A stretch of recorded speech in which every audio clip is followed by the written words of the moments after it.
آیا میدانید که خواندن آیت الکرسی چی فضیلتی دارد؟ پیامبر عزیز ما صلی الله علیه و سلم میفرمایند کسی که آیت الکرسی را بعد از هر نماز فرض، یعنی وقت نمازش میخوانه، این آیت الکرسی را تلاوت بکند، هیچ مانعی بین او و بهشت وجود نداره الا مرگ. یعنی به این معنا با مجرد بمیرد داخل بهشت است.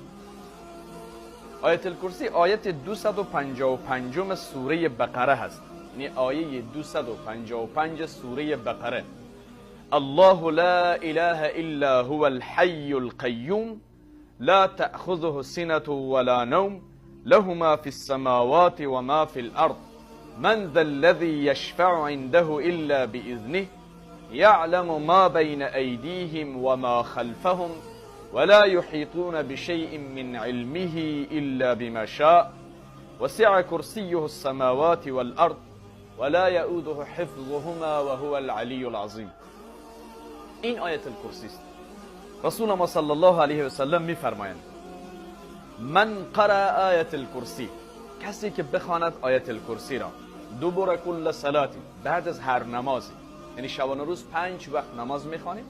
نماز صبح ما را خواندیم، آیت الکرسی را تلاوت میکنیم. نماز ظهر ما را پیشین ما را خواندیم، آیت الکرسی را تلاوت میکنیم.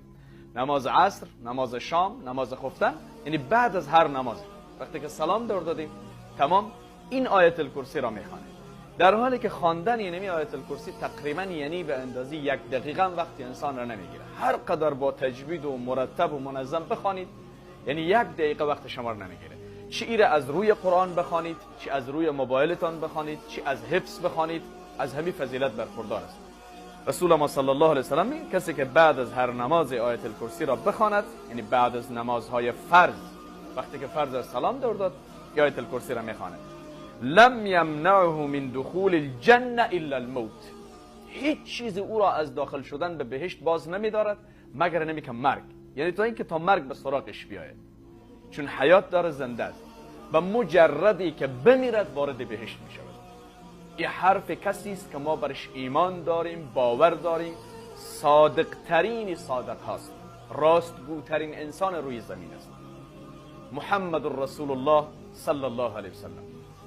پس هر کدام ما را برای خود لازم بدانیم که بعد از خواندن نمازهای فرضمان این آیت الکرسی را تلاوت بکنیم، بخوانیم. امید است که الله سبحانه و تعالی از همه ما قبول بگرداند. کسی که از حفظ دارن از حفظ میخوانند، اگر از روی میخواند، از روی موبایل میخواند، به هر ترتیبی که برش مقدور است.